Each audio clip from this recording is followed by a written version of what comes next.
What are we talking about? We're talking about strategy? Strategy for Imperius. What's the best strategy in Imperius? Yeah, like just a kind of a strategy tip. Don't draft your own cards.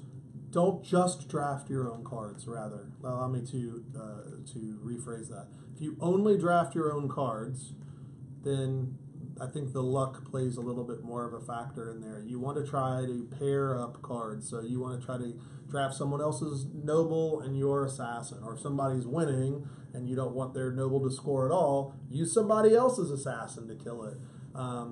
If there's ever the option in your last picks to have one of your cards go into your hand or be randomly seated on a planet, always randomly seated on the planet.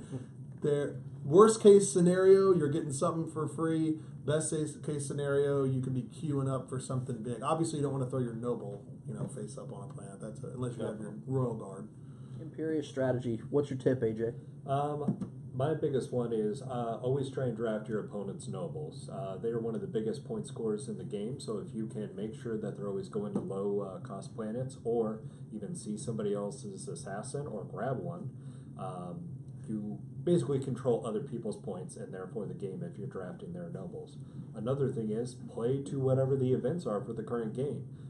In one of our recent ones, we had ones that shut down the noble scoring, so grabbing nobles wouldn't have worked in that game. So you really do need to adjust to whatever the current events are for the game. Imperius tips, Chris. All right. Yeah, I've probably played it a 2-player more than any other player count, and so that's my primary experience. And something that absolutely has to be considered is the position of the Emperor's Legion. Using that and how you play around it by burying other players' assassins and or commanders under there, it's like an extra piece if you really know what you're doing, and it can totally sway the outcome of the game. So learning to work with that in the 2-player game is my biggest tip.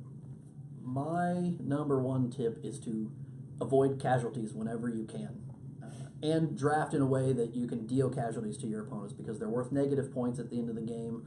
And I somehow take a lot of them when I play. So avoid casualties if you can. So avoid getting your noble, on a planet with a rival assassin, or if you're placing your own noble, make sure you have your own royal guard to protect it. Doing different things there. If you've got royal guards out there, making sure that or not royal guards, assassins from other players. Make sure you're trying to get your noble to the other planets.